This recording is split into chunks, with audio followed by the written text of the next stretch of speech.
আজকে বাংলাদেশের ইতিহাসের অন্যতম একটি রায় হয়েছে। আপনারা যারা বলছেন শেখ হাসিনার মামলার কি রায় হলো, আমি বলছি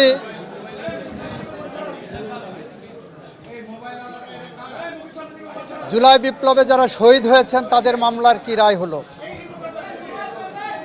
আমরা বলতে চাচ্ছি জুলাই বিপ্লবে শহীদদের মামলায়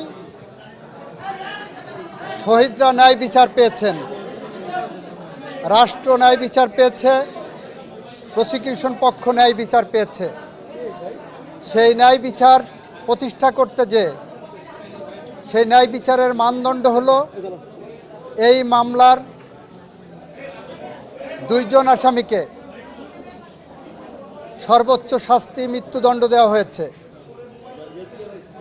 একজন আসামি যিনি রাজসাক্ষী হিসাবে নিজেকে আদালতের সামনে উপস্থাপন করেছেন, সার্বিক বিবেচনায় আদালত তাকে 5 বছরের কারাদণ্ড প্রদান করেছে।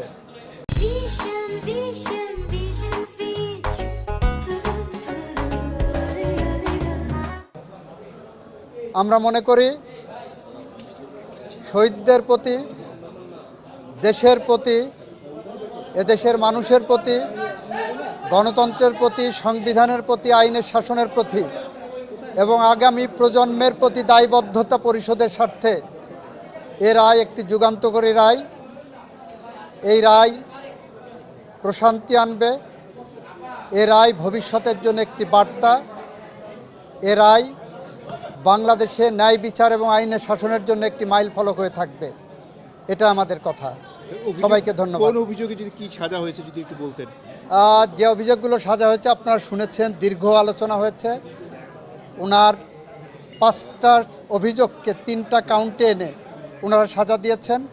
শেখ হাসিনাকে একটা কাউন্টে সুপিরিয়র কমান্ড রেসপন্সিবিলিটিতে যাবজ্জীবন জেল আনটিল ন্যাচারাল ডেথ দিয়েছেন, আর ডাইরেক্টলি যেটা নির্দেশনা দিয়েছেন সেখানে তাকে ডেথ পেনাল্টি দিয়েছেন।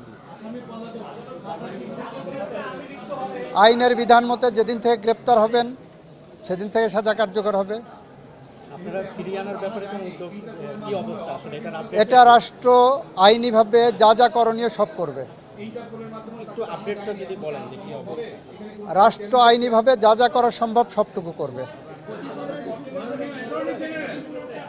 এই মামলায় শহীদদের পরিবারকে, আহতদেরকে ক্ষতিপূরণ দেওয়ার জন্য একটা নির্দেশনা আদালত দিয়েছেন। আওয়ামী লীগ নিষিদ্ধের প্রশ্নে এই মামলা বলেছেন, এই আদালত বলেছেন এই মামলার মধ্যে আওয়ামী লীগ নিষিদ্ধের ইস্যু ছিল না বলে ওই বিষয়ে ওনারা কোনো কমেন্ট করেননি। শেখ হাসিনা এবং আসাদুজ্জামান খান কামাল সাহেবের বাংলাদেশে তাদের সমস্ত সম্পত্তি ক্রোক করা হয়েছে, বাজেয়াপ্ত করা হয়েছে। আর কোনো প্রশ্ন? জি,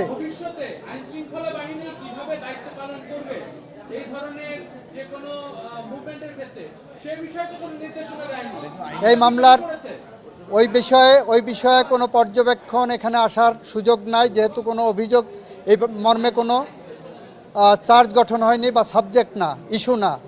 তবে এই মামলার মর্ম থেকে সবাই একটা বার্তা পাবেন কিভাবে দায়িত্ব পালন করতে হবে।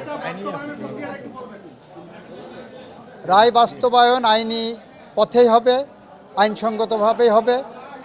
বেআইনি বা আইনসঙ্গত নয় এরকম কোনো পথ সরকার অবলম্বন করবে না।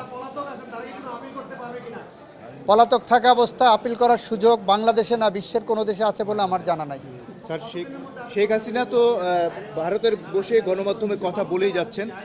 এই রায়ের পর তিনি যেহেতু আইনের দৃষ্টিতে এখন একজন মৃত্যুদণ্ডপ্রাপ্ত আসামি, সেক্ষেত্রে বাংলাদেশ থেকে কোনো পদক্ষেপ নেওয়া হবে কিনা তার এই ধরনের ইন্টারভিউ প্রচারের বা বিষয়ে? বাংলাদেশ সরকার আইনসঙ্গতভাবে যত রকম পদক্ষেপ আছে সবগুলো নেবে বলে আমরা মনে করি। সেক্ষেত্রে কি রায়ের কপি পাঠাতে হবে কিনা, অথবা সরকারের হাতে রায়ের কপি যাওয়ার পর সরকার এই রায় কার্যকর করার জন্য কোথায় রায়ের কপি পাঠাবেন, কি পদক্ষেপ নেবেন, সরকার এটা আইনি পর্যালোচনা করে সেটা নেবেন।